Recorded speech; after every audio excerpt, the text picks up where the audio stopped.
Hey guys, tonight we're headed somewhere quiet. Snow falls outside an old countryside inn tucked deep in the forest, miles from the nearest town. The roads are icy, the power lines sag with frost, and the only sounds are the crackle of the hearth and something else. You can't quite place it yet. Maybe it's the creak of wood or the soft rhythmic tread of paws on aged floorboards. But here's the twist: no animals are allowed at this inn. And the staff, they swear there's no cat. Never has been, never will be. You probably won't survive this story if you're a hardcore skeptic. But don't worry, this isn't about fear. It's about memory loss and a ghost that doesn't haunt so much as it cuddles. So before you get comfortable, take a moment to like the video and subscribe, but only if you genuinely enjoy what I do here. And hey, drop your location and the time you're listening. I love seeing where this sleepy little community of ours drifts off from. Now dim the lights, maybe turn on a fan for that soft background hum, and let's ease into tonight's journey together. The snowfall tonight muffles everything. Even your own footsteps feel quieter, like the earth is wrapped in cotton. You shuffle across the wide planked floor of the inn, your socks whispering against wood, waxed smooth by a century of guests. The room smells like cedar smoke and cinnamon, and the fireplace. God, the fireplace is perfect. Orange light flickers against stone, dancing like memories you forgot you had. But just as you settle into the armchair book in lap, you hear it a delicate patter. It's unmistakable. 4 soft pads touching wood. A cat. You glance around, nothing. No tail slipping past a doorway. No glint of golden eyes. Just the creak of the building shifting as it adjusts to the cold. Still the sound continues. Soft, measured. Like something's pacing in the hallway, just beyond your view. You get up, you check, nothing. Later, when the innkeeper brings your tea, you mention it casually. I heard a cat earlier. Do you have one? He freezes mug in hand. No pets here, he says. Guests complain of allergies. There's a pause before he adds. But some people, well, they hear things. And then he walks away. Like that explains everything. You sip your tea. It's chamomile with a twist of honey, exactly what you didn't know you needed. The fire sighs behind you. Somewhere above, a board creaks again. That night, as you lie under a handmade quilt, you swear something shifts the blanket near your feet. It's gentle, like a weight curling up by your toes. You reach down, nothing. You don't tell anyone in the morning. But at breakfast, a man across the room mutters to his wife, "Did you feel something on the bed last night?" She just shrugs. You smile to yourself. Maybe this is a marketing gimmick. Cozy Haunted Inn sounds like a TikTok trend waiting to happen. But it doesn't feel like that. There's no theatrics, no cheap jump scares. Just a presence. Quiet, persistent, comforting even. Historians still argue whether the earliest inns in this region were built over older homesteads or beside abandoned stagecoach lines. What's clear, though, is that many of these buildings date back to the 1800s when settlers came, in droves bringing families furniture and, of course, pets. Cats were common companions, pest control by day, foot warmers by night. But this one, this ghost cat, if that's what it is, doesn't seem interested in scaring anyone. It walks, it curls, it purrs so faintly it could be wind. And sometimes, only sometimes, you catch the faint scent of fur warmed by fire. The inn's guest book is old, frayed at the edges, leather binding cracked like dry skin. You flip through it while waiting for your cider.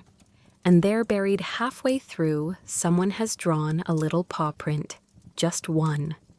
Beside it, in cursive that looks almost shy, The note reads, "Thank you for letting Marley sleep by the fire." You look up. Snow still falls outside. And beside the hearth, is that an indentation in the rug? No, just the way the light flickers. Right. In the morning, there's no cat. Not on the rug, not under the tables. Not even a tuft of fur to give away where it might have been. But someone has left a shallow dish by the fireplace. Its blue ceramic chipped along the rim. You didn't notice it last night, maybe it was tucked behind the firewood basket. But it's there now, sitting empty and oddly warm to the touch. You ask the innkeeper if it belongs to anyone. He looks at it, squints a little, and shrugs. Guests leave odd things behind, probably some kid playing house. But his voice lacks conviction. He doesn't touch the dish. That night, after a quiet dinner of roast vegetables and fresh bread, you ask about Marley. You phrase it like a joke. So who's Marley, local legend? Resident furball, but the woman at the next table, knitting something orange and fuzzy, glances up sharply. "Don't joke about Marley," she says, not angrily, just matter of fact. You pause, unsure if you've touched a nerve. "Sorry, I just saw a name in the guest book." She softens her needles, slowing. He was real, or maybe still is. Depends who you ask. You're intrigued. You sit back, cradling your mug. "Tell me." She nods slowly. Most guests don't notice the cat, but some do, especially if they've lost someone, or if they're just very quiet. Marley was a stray, back when this place was a boarding house. He adopted a woman who used to come every winter. She'd sit by that same fireplace reading poetry, always alone. You glance at the hearth. The fire's gentle now, like it's listening too. One winter she didn't come, the woman says, her voice barely above a whisper. But Marley still showed up. He waited, every night, right there by the fire, for weeks. You swallow.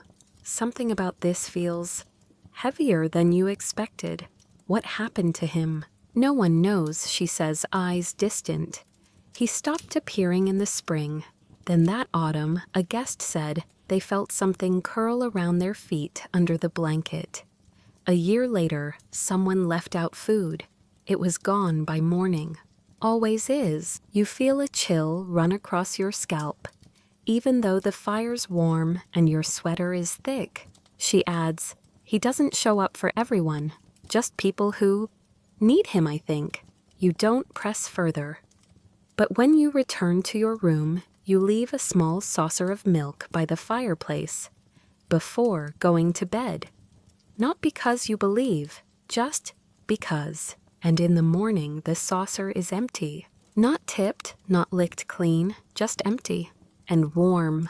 The innkeeper says nothing. He just takes your breakfast order and pours your coffee like it's any other Tuesday. Mainstream historians, by the way, will tell you about dozens of inns from the 19th century, with similar folklore pets who lingered, caretakers who never left objects that reappear. There's a whole subgenre of rural hauntings, based on creatures of comfort, not vengeful ghosts, just attached ones. One inn in Vermont has a phantom beagle that visitors claim to hear snoring in the corner room. Another in Ireland swears by a poltergeist horse that stomps in the stable every full moon. Quirky, yes, true, who knows? But people return year after year, hoping for another glimpse, hoping for a sign. Historians still argue whether these ghost stories were invented to attract business during slow seasons, or if they're genuine oral traditions that outlived the people who first told them. You lie in bed that night, phone face down, screen off. No notifications, just the faint hiss of wind outside the window. You wait and wait. Then at 3:08 a.m., why is it always after 3, the blanket dips slightly at your legs? Not heavy, not frightening, just a presence. You don't move, you don't breathe for a second. Then you whisper, barely aloud, "Good boy." The air shifts slightly as if someone had exhaled. There's no sound, no footsteps, but you feel unmistakably the slow rhythmic pressure of something circling in, once, twice, then curling up. You fall asleep faster than you have in weeks, and when you wake, your blanket has fur on it, just a few strands, gray, faintly striped, stubborn as a memory. The next morning you hold the hairs between your fingers. They're fine and silvery, not long enough to belong to any known guest or even their clothing.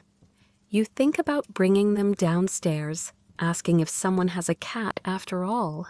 But that feels disrespectful, like questioning a dream while it's still fresh. So instead you slide the hairs into a tissue and tuck them into your book between the pages of a half-finished chapter. A bookmark made of mystery. After breakfast, black coffee, thick toast, and the kind of butter that tastes like it knew the cow personally, you decide to take a walk around the grounds. The snow crunches beneath your boots as you wander behind the inn toward the edge of the woods. Pines sway above you, their needles shimmering with frost, and your breath comes in little clouds like speech balloons without words. That's when you see them. Paw prints, not large, not deep, just a soft series of indentations crossing the pristine snow. They weave from the base of the trees toward the back steps of the inn. You kneel holding your breath like you might scare them away. But there's no wind to blur them, no human tracks nearby. And here's the part that sticks in your mind long after the paw prints stop at the stone hearth outside the inn. Not trail off, not loop back, just end, like the cat stepped inside the wall and vanished. You touch the stone. It's warm, too warm. You ask the innkeeper about it again later. Do guests ever talk about paw prints? He raises an eyebrow. You're not the first. That's it. No explanation, no further details. He hands you your room key with a little smile, like I know what you know, but I'm not about to ruin it for you. In the sitting room, an older woman sits cross-legged by the fireplace, with a journal open in her lap. She's sketching small fast strokes, like trying to trap something fleeting before it fades. You glance at the drawing, a cat curled into itself, tail tucked under eyes closed. You see him too, she asks without looking up. You blink. I think so, or maybe I just hear him. She smiles. That's enough. Most people never even get that. You sit quietly beside her, letting the silence stretch. The fire crackles. A log shifts. You know, she says softly, every time I visit, he shows up the third night. Always the third? Same as the last time I saw my husband alive. Strange, huh? You nod. Stranger things have happened. Probably. She continues. We used to come here every winter. Marley loved him. Always sat in his lap. When Rob died, I couldn't bring myself to come back for years. But when I finally did, Marley came to me instead. It was like Rob had sent him. It's such a tender thing to say that you don't even try to respond. You just nod again and stare into the fire. Here's your historical fact to chew on while we're here. In the Victorian era, especially in Europe and North America, people were very open about spiritualism and animal ghosts. There were even seances specifically to contact beloved pets. Yes, seances, with little dishes of milk on the table next to candles and a lock of fur in a locket. Newspapers published columns like The Discerning Spirit Cat of Lancashire or Dog Walks Through Wallstartle's Governess. Completely straight-faced, but not all of it was so dramatic.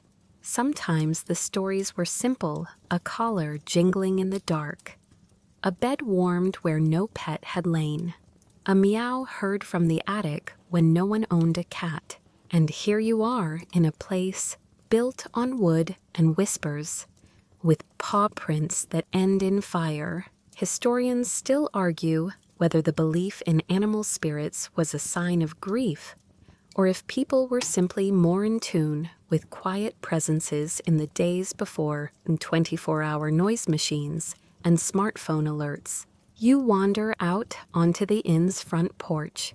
The snow has started again, fine and lazy, the kind of snow that doesn't fall so much as loiter.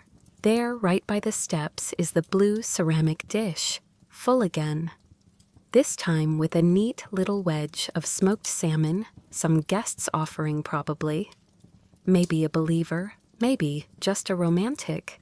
But when you check a few hours later, it's empty. Not a crumb, not a trace. And someone or something has left a single paw print beside it, pressed into the snow like a signature. You start to notice the rhythm. Every evening, just as dusk falls and the shadows lengthen across the wooden floors, a subtle shift in the air tells you he's close. It's not cold, if anything, it's warmer. Like the hush that falls before someone dear enters a room. Like the pause between notes in a lullaby. That's when she arrives. You first see her through the frost-webbed window. An elderly woman walking slowly up the hill, her figure bundled in thick woolen shawls, the color of storm clouds. She carries a lantern, not electric, not LED, but an old-fashioned oil one, glowing golden through the snow. It sways gently as she steps, casting long, slow-moving shadows ahead of her. She's not part of the staff. You've been here long enough now to know them all. She comes just as the sun disappears behind the pine trees. No one else seems to notice her, even when she pushes open the door with a creak brushing snow from her shawl. Not a head turns. Only you watch as she steps inside, eyes scanning the lobby like she's looking for something lost in another century. Then she asks, same as last night, same as you suspect every night she's ever come here. Have you seen my Marley? You don't respond immediately. She looks at you not hard, not pleading, just a tired curiosity. Like someone still hoping, even though she knows the answer. I might have you say before you can overthink it. Her face breaks into the kind of smile that doesn't lift the cheeks but warms the room all the same. I've been looking for him a long time, she says. She moves toward the hearth and sits in the rocking chair nearest the flames. The fire flares softly, like it recognizes her. She places the lantern on the floor and pulls something from her coat pocket, a small threadbare collar. You only glimpse it for a moment, but it's leather cracked with age, and the tiny brass tag still shines faintly. Marley. She cradles it in her lap like it's made of glass. Used to be he'd come when I called, she murmurs. Now I just wait. But I know he's here. I can feel it in my knees before I even reach the hill. You watch her as the fire paints amber across her lined face. There's something timeless about her, like she could vanish and the room would simply swallow the space she occupied. You ask gently, when did he go missing? She gazes into the flames. 1892. Blizzard came early that year, caught me and Marley on our way home. I made it to the inn. He didn't. A silence follows, not heavy, just still. Some say I didn't make it either, she adds with a soft chuckle. But here I am, still looking. And that's when you realize you're not talking to a guest. You glance around, but no one else sees her. The staff clear dishes. A child reads in the corner, but no one interacts with her. No one even looks her way. She leans down, brushing her fingers against the rug in front of the fireplace. He always liked this spot. Said the crackle made him dream of birds. It's such an oddly specific thing to say that you almost laugh, she adds. Sometimes he curls up beside people, just those who need him. You nod. That happened to me. She smiles again gently. He remembers kind hearts. You blink once, just once, and she's gone. The lantern, the collar, The shawl gone. The chair still rocks slightly. You walk over and kneel, running your hand across the rug, still warm, like something just stood up and stretched. Mainstream historians may dismiss such tales, attributing them to cabin fever, overactive imagination, or even gas leaks. Yes, seriously, there's a whole paper linking old ghost stories to carbon monoxide exposure. But they can't explain everything, especially not shared dreams, recurring visions, or glowing women who ask for cats that died 130 years ago. What they do admit is this: the winter of 1892 was brutal. Records show it was one of the coldest on the East Coast in decades. Whole towns were buried, railways frozen over, and dozens of travelers were lost trying to make it to family before Christmas. Historians still argue whether the woman in the storm ever made it to the inn. One diary found in the attic in the 1970s mentions a guest who never checked out. No name, just a note. Woman arrived with shawl and cat, left her lantern behind. Some say the ghost cat is bound here by her memory. Others say it's her love that keeps returning, embodied in fur footsteps and a curl of warmth by the fire. You don't know what to believe. But that night when you return to your room, the blanket's already folded down, and something small and warm is waiting at your feet. You wake slowly the next morning, not from the alarm on your phone, not from the knock of the housekeeper or the creak of pipes, but from a gentle pressure at your legs. The weight is familiar now, small, still warm. You don't even need to open your eyes to know. He's back. You lie still for a while, not wanting to disturb the peace. There's no purring, but there is presence. Comforting, steady. You stretch your legs a little, and the weight shifts with you. Not like an object, like something alive, something aware. When you finally do sit up, the shape is gone. The blanket is smooth, but the spot where Marley had curled is slightly sunken, still warm. You don't say anything at breakfast. What would you even say? Excuse me, I slept with a ghost cat last night. Yeah, that'll go over great with the guy in flannel, scarfing down his oatmeal. So instead, you sip your tea, stare into your cinnamon scone, and let the fire across the room crackle its way through your thoughts. That's when it hits you. No one's been tending that fire. You've been here several days now, and not once have you seen anyone carry wood, strike a match, or poke the embers. Yet every night the fire is roaring, and every morning it's a soft, glowing bed of coals. Not dead, not dying, just there. You test your theory. You spend the next day watching, sitting quietly on a worn leather armchair pretending to read. But your eyes never leave the hearth. Afternoon slips into evening. Shadows stretch long across the room. Guests pass by, the occasional laugh or whisper in the hallway. Still, no one comes near the fireplace. No staff, no logs. And yet, right around 6 o'clock, the flames lick upward. They start soft like a sigh, then grow stronger, dancing between the stones. No fuel, no trigger, just fire. You walk over, crouch down, and peer in. It smells like pine and something older. Not wood, not wax, something deeper, like dried lavender and old parchment. And okay, this part might be your imagination, but you swear you hear a faint purring, like the flames themselves are humming in contentment. You glance back at the shelf above the hearth. Tucked behind a framed photo is a thin, tarnished tin. You pull it out. It rattles slightly. Inside you find a few old matches, long spent, and a note, faded, barely legible. To keep him warm even when I can't. That night you ask the innkeeper directly. You catch him as he locks up the front door, scarf draped around his neck, breath fogging in the entryway. How does the fire stay lit? He looks at you for a long moment. Then finally he exhales and says, "It just does." That's not an answer. He smiles faintly. "It's the only one I've got." You follow him back inside. He turns the open sign to close dims the front lights and pauses at the hearth.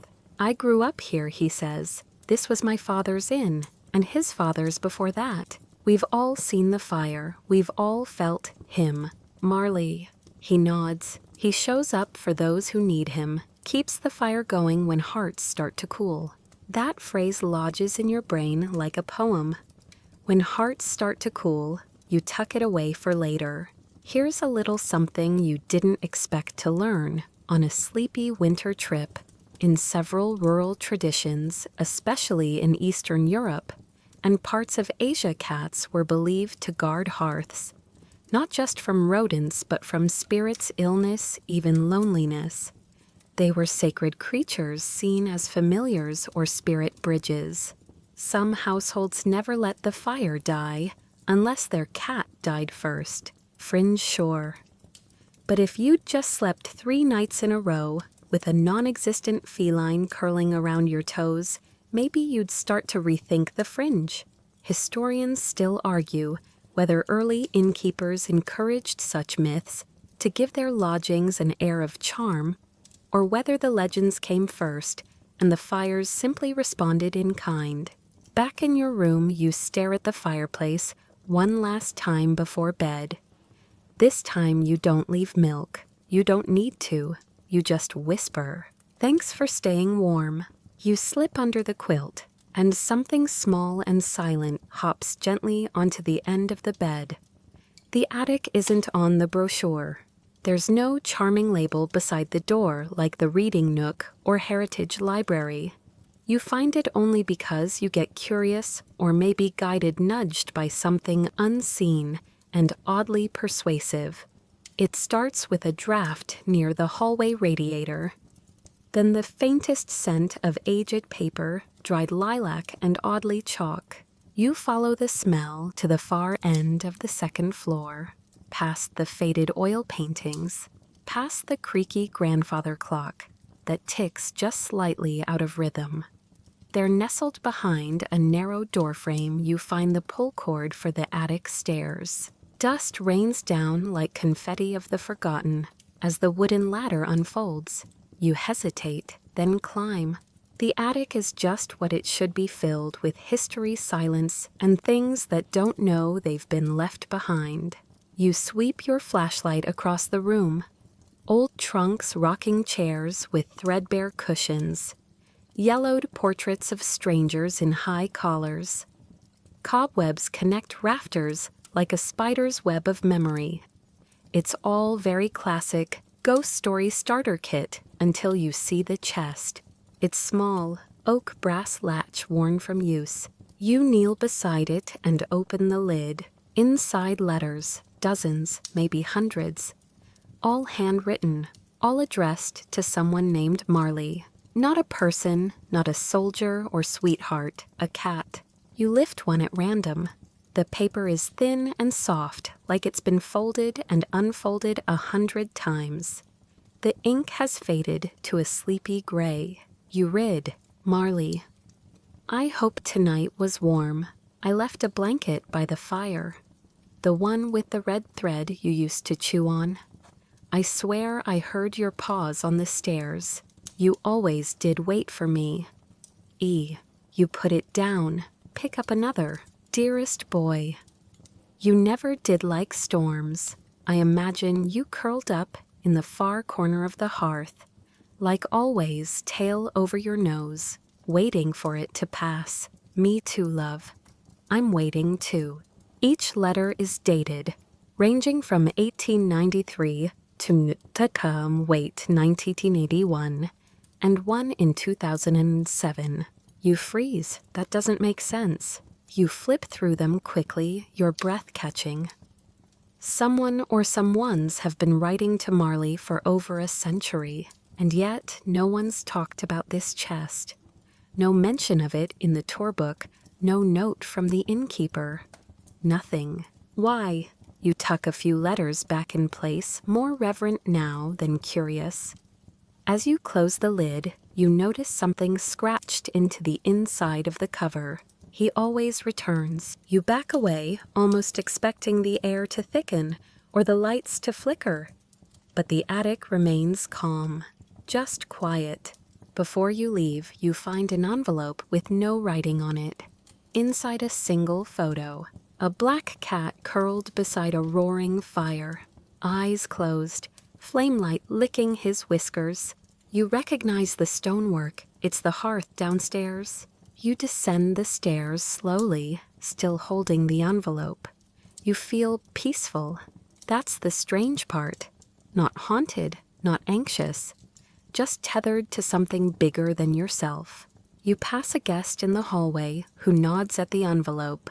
You found the letters. You blink. You know about them. He nods. They say if you write one yourself, he'll visit that night. You want to ask who they is, but something tells you not to. You return to the sitting room, lay the envelope on your lap, and stare into the fire. It's higher now than it was when you left, dancing like it's happy to see you. You whisper, "You've had a lot of love in your life, haven't you?" No answer, just the soft sound of claws tapping wood, once then silence. For the record, fringe historians and pet mystics do collect these kinds of stories. They call them anchor echoes when an animal or person becomes so emotionally bound to a place that their memory loops over and over like a song stuck in the walls. Historians still argue whether this phenomenon is psychological residue or proof of something beyond the ordinary. Some say grief writes its own afterlife. Others believe love does. But one thing's for sure, Marley is still being written to, and every letter somehow is received. You consider writing your own. You don't even know what you'd say, but you fold a page from your notebook anyway. Dear Marley, thanks for the quiet, for the weight on my legs, for the fire. I didn't know I needed any of it, but you did. You place it by the hearth beside the little blue dish. That night, the blanket doesn't just dip, it purrs. The storm in 1892 wasn't just bad, it was apocalyptic. Newspaper records, which the inn keeps framed in the hallway near the stairwell, call it the Christmas whiteout. Snow fell for nearly 3 days straight, smothering towns, snapping telegraph lines, and sealing train doors shut with thick sheets of ice. Entire villages were cut off, families trapped in their homes by snowdrifts taller than doorways. Somewhere in the middle of that white silence, a woman was walking with her cat. It's not dramatic the way the old stories tell it. No horse-drawn sleigh, no desperate chase through the woods. Just a woman bundled in wool carrying a small basket, with a cat nestled inside, trying to reach shelter before the night locked down like a coffin. Her name was Eleanor Marwick, and yes, historians agree she existed. Census records list her as a school teacher in Belridge Township. She never married, but she wrote in her diary of a gentle black companion who always waits for me even when I'm late with supper. That companion was Marley. On December 23, 1892, Eleanor boarded a train headed toward the hills to visit a cousin, but the train was halted outside a small station due to snow buildup. She disembarked and attempted to walk the rest of the way less than 2 miles to a boarding house, known back then as the Laurel House Inn. She never arrived. Marley, it said, was found 2 days later by a local farm boy, alive barely. He had burrowed under the porch of the very inn Eleanor had meant to reach. The staff brought him in, nursed him back to health. He would sit by the hearth, refusing food for days, just staring at the door, waiting. Eleanor's body was discovered weeks later, buried under 5 feet of snow in a grove less than 100 yards from the inn. So close. So agonizingly close. When they brought her back, the boy who found Marley swears. The cat howled for the first and only time in his life. A sound like grief cracked into sound waves. Then he curled into the very spot where the firelight hit her shawl and refused to move. Some say Marley died not long after. Some say he didn't. Here's the twist, though. Every year since 1893, guests have reported a black cat appearing during winter. Always silent, always by the fire. Some feel warmth by their legs. Others hear gentle paw steps. One guest in 1976 claimed to have seen Eleanor herself standing in the falling snow, holding a lantern and calling a name that wasn't her own. Here's something even stranger. The inn didn't advertise this story. For decades, it was buried in logbooks and whispered among longtime staff.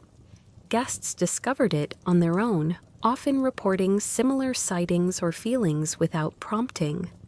That consistency over a century of uncoordinated experiences is why even skeptical folklorists started paying attention.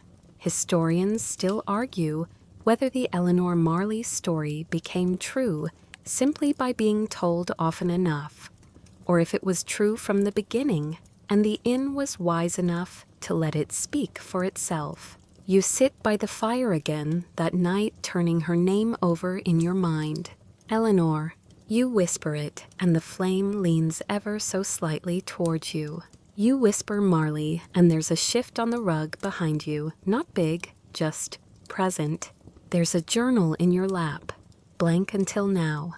But you begin to write, not because you're afraid of forgetting, but because it feels rude not to. He almost made it. She almost survived. He stayed anyway. You underline that last sentence. Maybe this is why some ghosts stay, not because they can't move on, but because they've found the one spot in all eternity worth returning to. You glance at the hallway clock. Midnight. The fire surges. The room sighs. Your blanket dips at the foot of the chair, and something rubs gently against your ankle before settling in again. You wake up before dawn. The room is dark, except for the fading glow from the hearth embers pulsing like a heartbeat, low and steady. The inn is silent. Even the old pipes seem to be holding their breath. You sit up slowly, careful not to disturb the invisible weight curled at your feet. There's no cat, of course. You don't see him, but you feel him. Like a half-remembered dream pressing gently into the fabric of reality. It's your last full day at the inn. You already know you're going to miss him. Downstairs, the lobby is deserted. You pour yourself a cup of lukewarm coffee and find a seat by the window. Snow still falls outside, soft and relentless. A kind of snow that seems more concerned with muffling the world than decorating it. The innkeeper joins you after a while. He doesn't speak at first, just sits, sips his tea. Then he says, "You know the story, don't you?" You nod. "Most of it." He chuckles softly. "No one ever knows all of it." You glance over. His expression is distant, but there's a weight in his eyes that wasn't there before. Something unspoken. So you wait, and finally he begins. "My grandfather was the innkeeper back in 1892. He told the story differently than the records show. Said he turned Eleanor away." Your heart pauses. Blizzard was already rolling in. He had guests, no vacancy. She knocked soaked to the bone, holding a wicker basket. Begged for shelter, just for the cat. Said she'd sleep outside, she didn't care. Just keep him warm. He swallows hard. My grandfather said no. You feel the fire crack behind you sharper than before. She disappeared that night. He found her 2 days later, when the snow cleared enough to search, curled under a tree, still holding the basket. You barely breathe. He never forgave himself. Spent the rest of his life tending this place like penance. Refused to move the hearth even when we renovated. Said it was Marley's now. You whispered, that's why the fire never dies. He nods. I think it's why my grandfather stayed long after he was gone. Some ghosts don't rattle chains or slam doors. They just wait. A long silence settles. Then the innkeeper adds, Marley forgave him though. We all saw it. That cat came back every winter, every year just as the first snow falls, curled up in the same spot. Like he was saying, it's okay, I understand. You blink quickly. Something stings behind your eyes. Must be the smoke. The innkeeper rises. I'll leave you to him. And he does. You sit for a while longer, watching the fire breathe. Here's your historical tidbit. For the hour in early American inns, it was common for keepers to leave food or drink out overnight for passing spirits. Not just for tradition, but because it made guests feel safe. Like the house was cared for by the living, by the dead, and by whatever fell in between.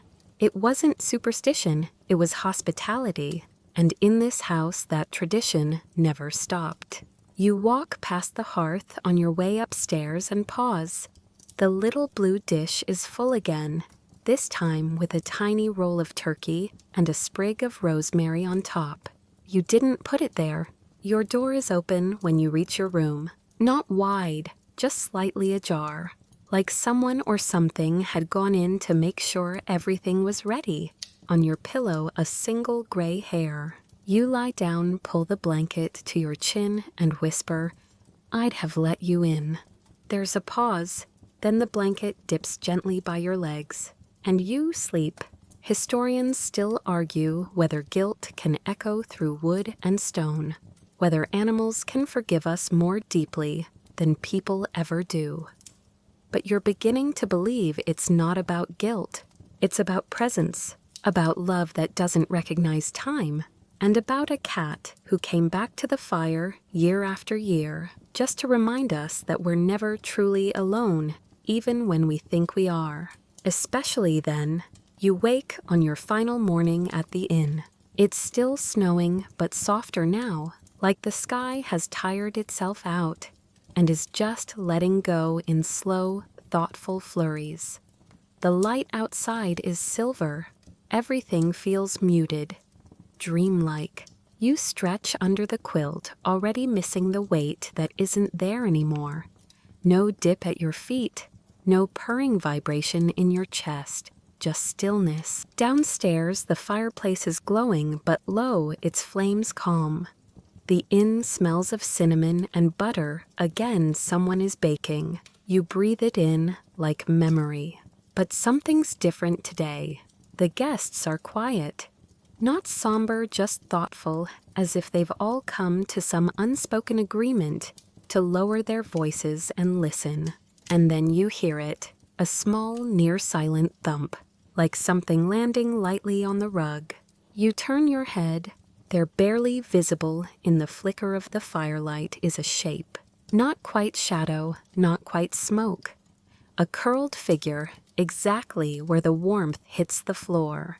You squint. It's not imagination, it's there. You see the outline of a cat. Ears perked just slightly, tail wrapped snug around itself, breathing in slow, contented waves. Its fur seems to shimmer like it's made of memories and ash. You don't move. The innkeeper walks in with his usual mug, takes one look at the hearth, and nods to the shape, not to you.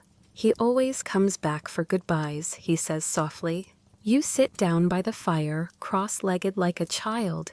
You don't try to pet him. That feels wrong. This is his moment, not yours. He blinks slowly, just once, then stretches back, arching in that impossibly elegant way cats do, like he's bending time itself. He walks toward you silent as falling snow, brushes against your leg, and vanishes. No sound, no smoke, just gone.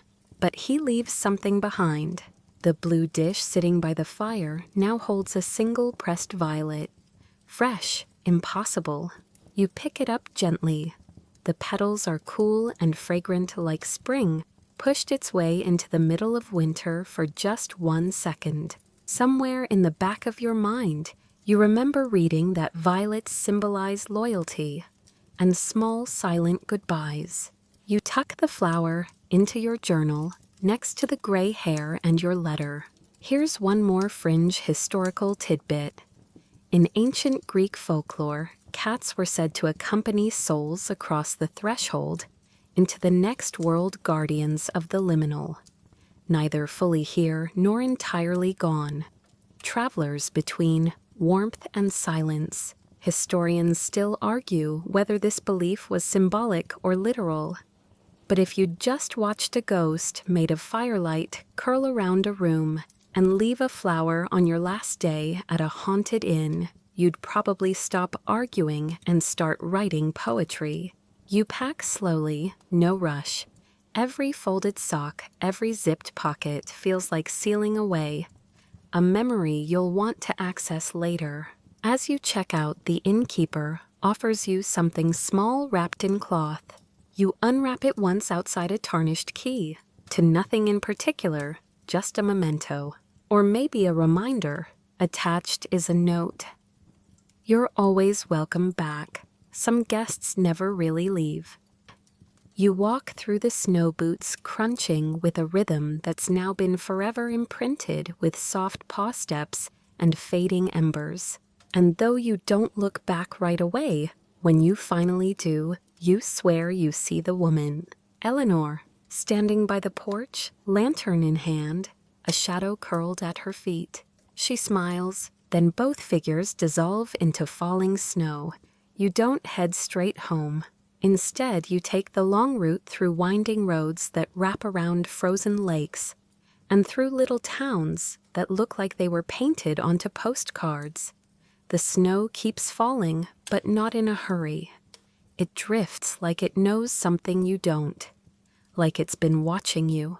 You stop for gas somewhere just before the highway, and as you step out of the car, a gust of wind brushes past your legs, soft, quick, like a tail flicking against your shin. You look down, heart stuttering, but there's nothing there. Of course not. Still you smile. All right, I'm going. Keep your ghost paws to yourself. And just like that, you know you've brought him with you. Not in a literal Hollywood haunting kind of way. There won't be paw prints in your apartment or floating cats in the mirror while you brush your teeth. But something has changed. Something has settled. And not just in your home, in you. Later, back at your apartment, the silence feels different. Not lonely, just open.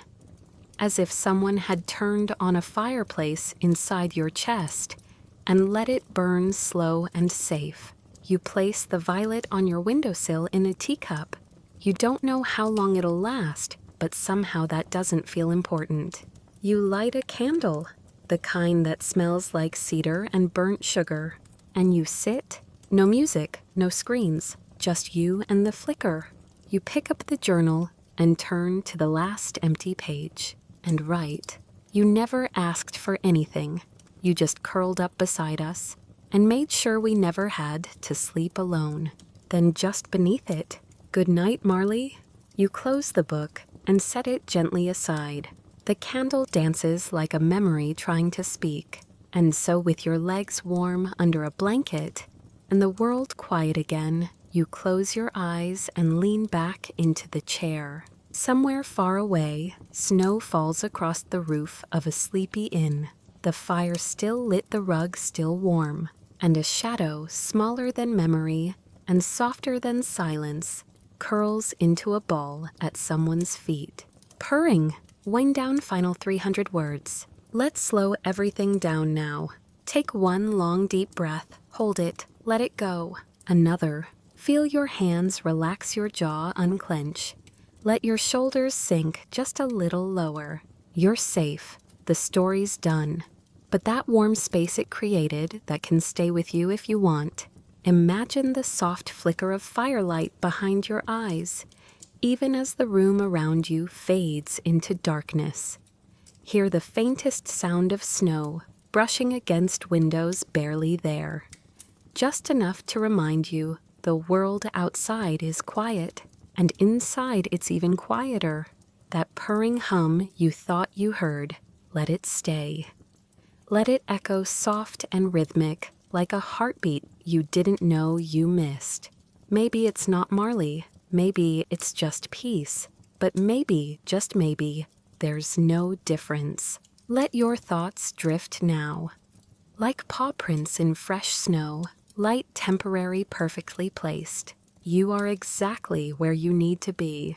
And if tonight, as you sleep, you feel a little extra weight at the end of the bed, don't worry. He's just saying goodnight. End of script. Sweet dreams.